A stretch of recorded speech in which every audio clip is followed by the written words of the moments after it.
Hello, I'm Darla Drew. I'm the president of Backroom Productions, and welcome to Don't Miss This. It's a show about what's going on in Rapid City and the interesting people that make it happen. We'd like to thank some of our sponsors before we get going here: the NEA, National Endowment for the Arts, and also our big sponsor, South Dakota Arts Council. They help us produce these and get them online. So thank you for being here today. Our guest today is Stephanie Schumacher. I just met Stephanie today, but she is doing something really interesting in Rapid City, and we're going to probably let her tell you about it because I don't really know that much about the Catalyst Theater. So, hi, Stephanie. Hi. So, you're on the board for the Catalyst Theater? I am, yes. I'm going to move this closer to Okay, you just sounds because. Okay, and so are you president or what are you, just a board member or I'm what? just a board member. I handle Just a board member. They're so hard to find. Thank you. yeah, I am one of 5 of the founding board members. Yeah. Okay. Yeah.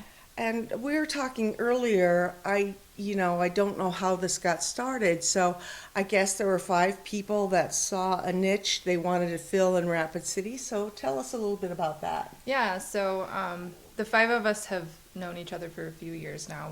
We've worked together on other projects and in other theaters. And then during the pandemic, we all kind of lost that connection that the theater community really brings together. And my colleagues, Roger and Joanna, slowly started to do some online stuff, like do play readings online and Oh, really? yeah, and things like that, to just try to keep everyone connected when we couldn't be connected. Great idea. Yeah, and Yeah. then the Firehouse Theater closed down, which was another great theater in Rapid City. We have Seraphim and Black Hills Community Theater, but the Firehouse was a small, intimate theater that a lot of us were involved in, and And you could have a drink there. you could, yeah. And it was a little bit more experimental, a little bit more, I don't know what the word is, challenging maybe, challenging plays and things that you wouldn't normally present at a community theater or Black Hills Playhouse or something like that. Yeah. Sometimes they had more adult themes, darker themes, things like that. So once they closed down, there was a little bit of a hole for that smaller, more intimate theater. And Roger and Joanna were the 2 that really started talking.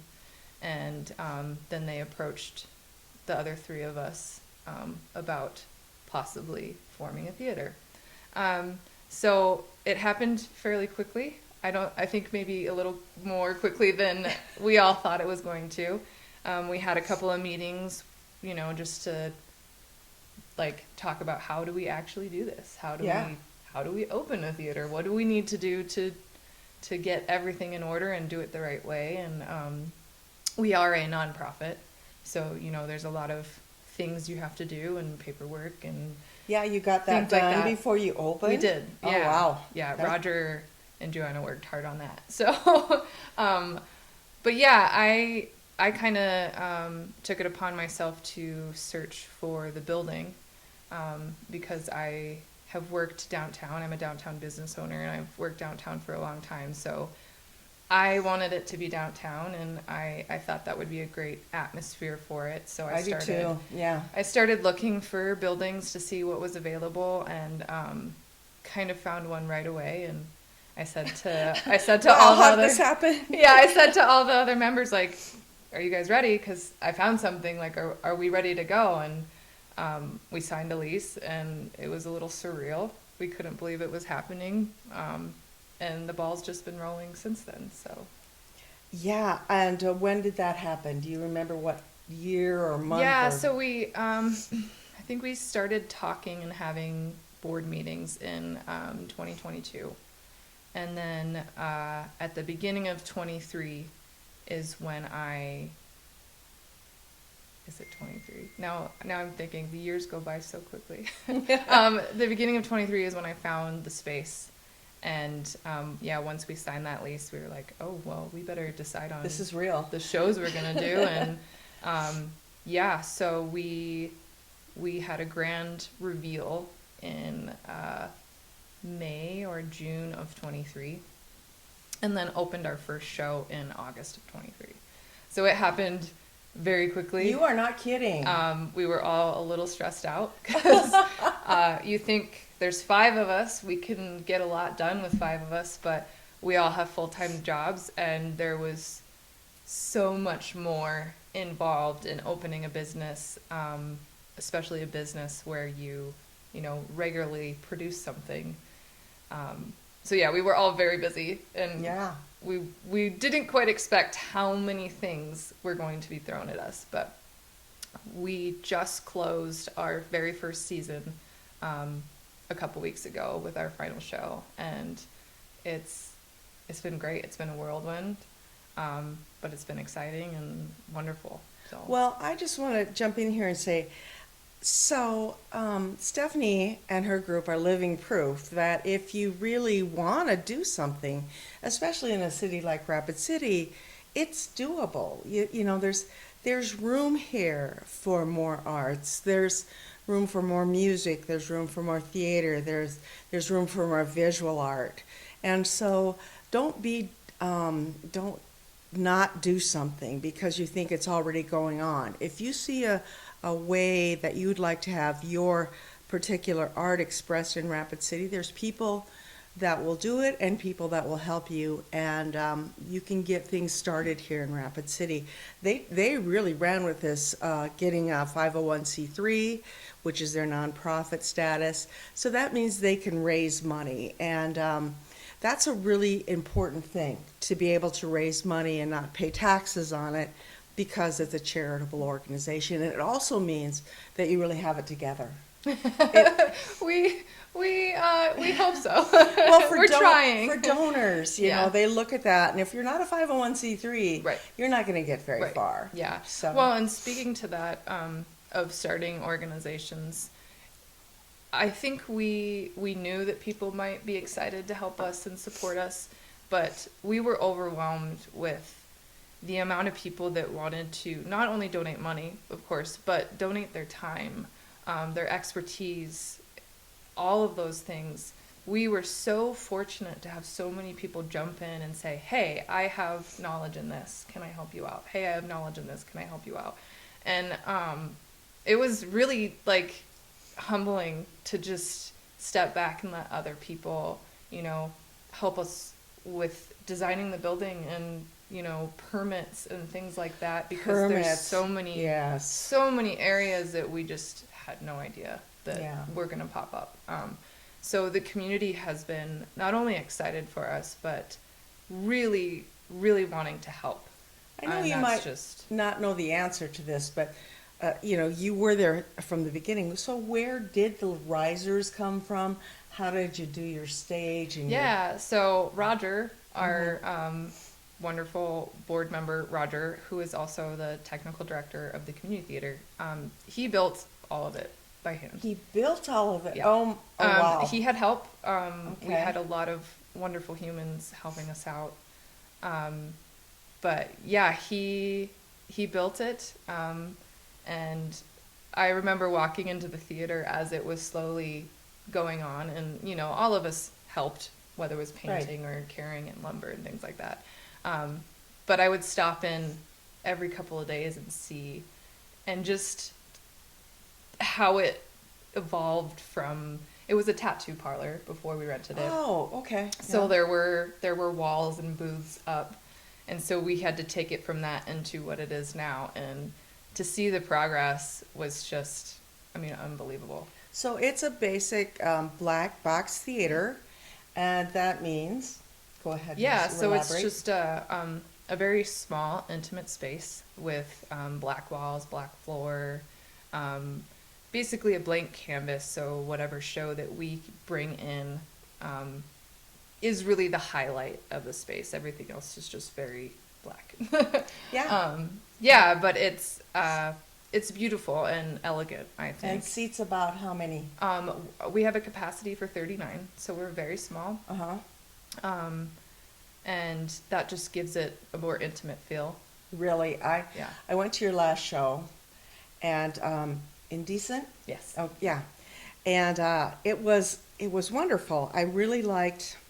I saw some friends there, so I sat with them. They were sitting close, and I was a little, I'm kind of intimidated a little bit by close to the actors, but I really liked it. And plus, it was an excellent cast, a great show, delving into material that you usually don't see presented in Rapid City, about Jewish communities and their feelings on the LGBT community in the 40s, was it? Or Yeah, so it started in the early 1900s and went through, the 50s, 60s. Okay. So it was kind of the span of the lifetime of the playwright. Okay. Yeah. Okay. Yeah, but it was really good. Yeah. I think you probably got a lot of good comments on Yeah, it too. it was beautiful, and Roger and Joanna directed that one, and that one was actually kind of our thanks to the Firehouse, because that was the last show that they were going to produce before the pandemic happened. So they had casted it, and they were in rehearsals when it got shut down. So Roger and Joanna, with Jeff Smith was the director of the Firehouse at the time, with him decided to bring that back. Jeffrey Allen Smith. Yep. Yep. So they offered roles to the original people they cast at the Firehouse, and Jenna Green did come back and do her role. And so it was kind of sentimental for a lot of people that had been involved in the Firehouse, and to able to bring it back and get it done and actually put it on the stage was beautiful. Yeah. The costuming is simple but very clever.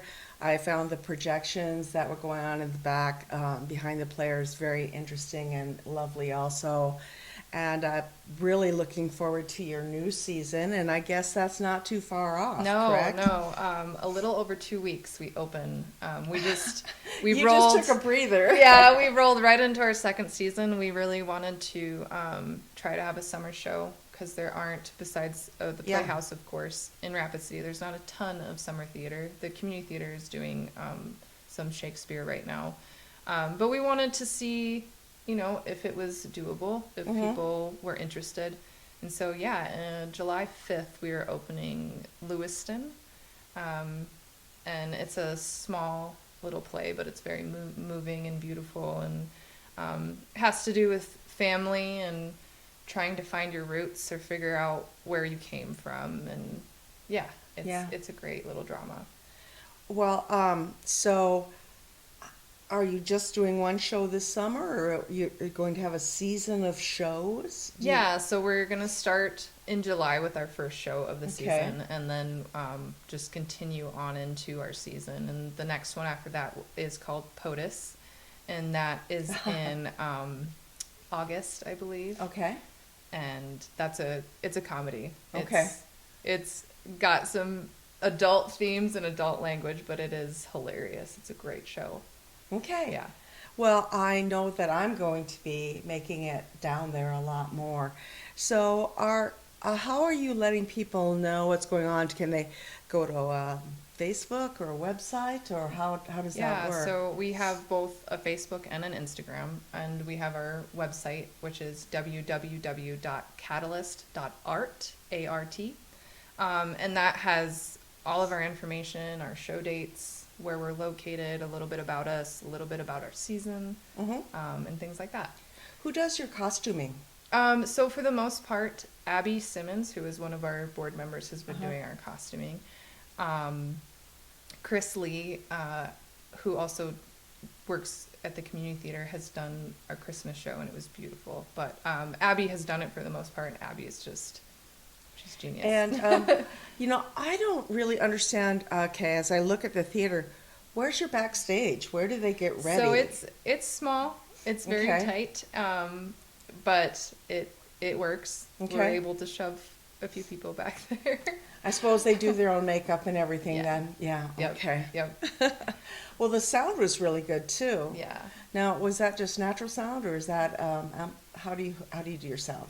So we, with amazing donations, were able to get a great sound system with speakers and get it set up. And our musical that we did in the spring, Ride the Cyclone, we had mics, and Roger had to do a lot of, figuring out the space and figuring out how it's going to sound. And it's a headache, but I think it, like you said, it sounds beautiful, and It he's done does. some great work on it. It really does. Yeah. And do you ever appear on stage, or is this a labor of love from the wings? I do. I acting is my thing I love to do the most. But I have taken a step back just because I really enjoy seeing everyone get excited about our theater, and I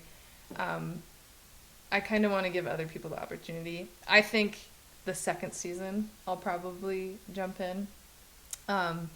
Abby and Erica and Roger, who are also on the board, were in some of the shows last season, and they were phenomenal. Like, Abby was in Ride the Cyclone, and that girl can sing. Oh Okay. my gosh. I didn't see the show, so She did great. And both Erica and Roger were in a little show called Airness, which was hilarious, and they did phenomenal. So it's nice to work with these people so closely, and get to also see them follow their passion on stage and get to see them perform, and it just shows a totally different side that you don't get in those board meetings.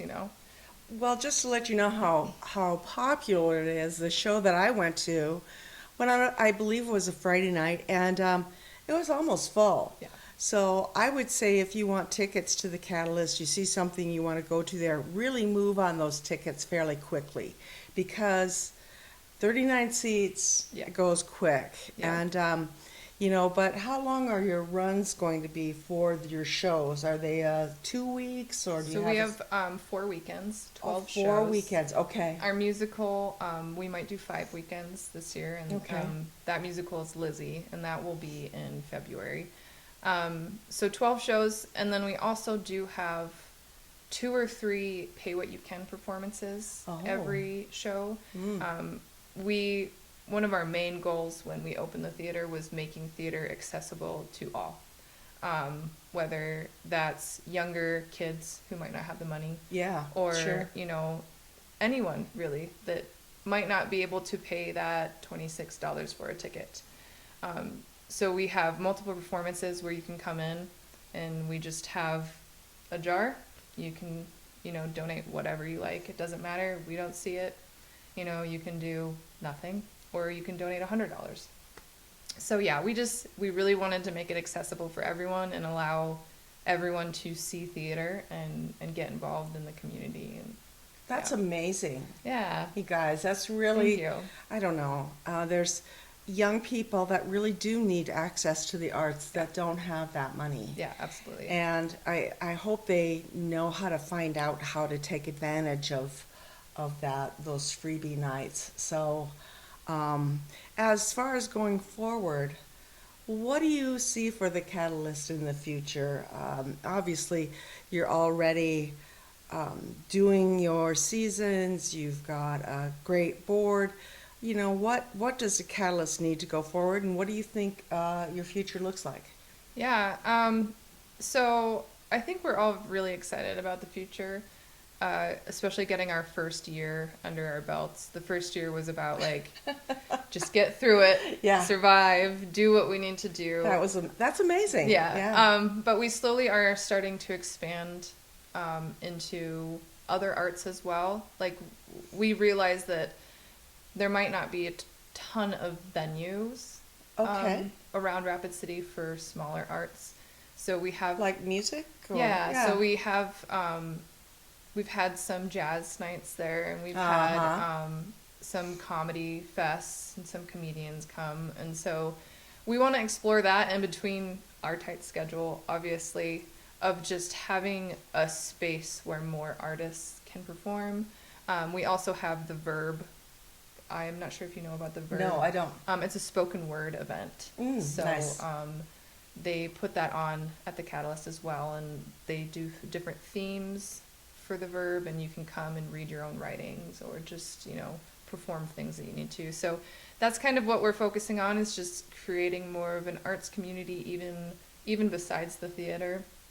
And yeah, one day hopefully we can expand. Wouldn't that be wonderful? Oh, yeah. Wouldn't that be Yeah. wonderful? But for right now, we're just trying to get our second season going. And Well, with yeah. Backroom, we found that during COVID, we started doing some interviews with authors.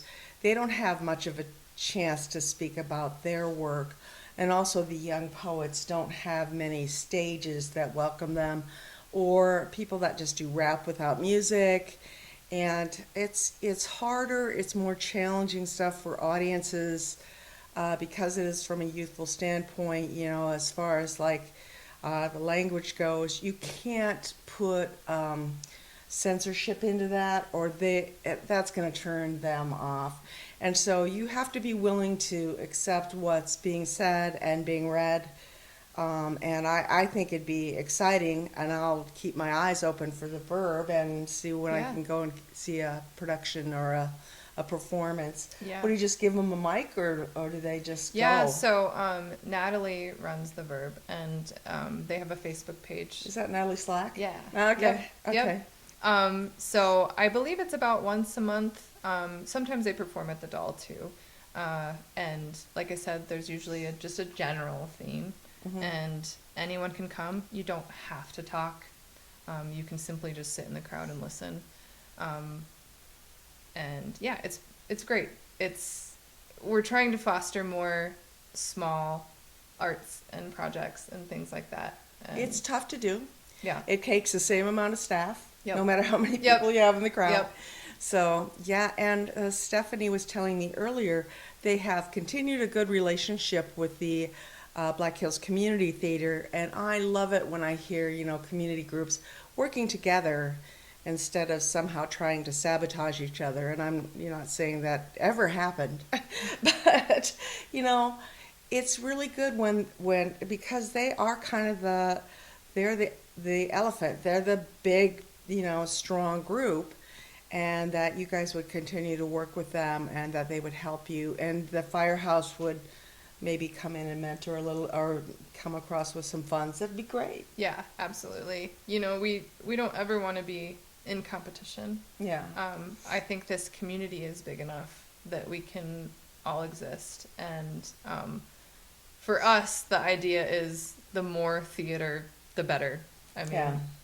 it's great that there's shows all the time. And, we try to schedule our shows around everyone else's, so they're not always on the same weekends, or if they are, they're a little bit before or a little bit after, because we just want the community to have more options for theater and more options for arts in general. I've heard it said that theater is good for theater everywhere. Absolutely. So, when you bring in a new entity, it only strengthens the rest of it. Yeah.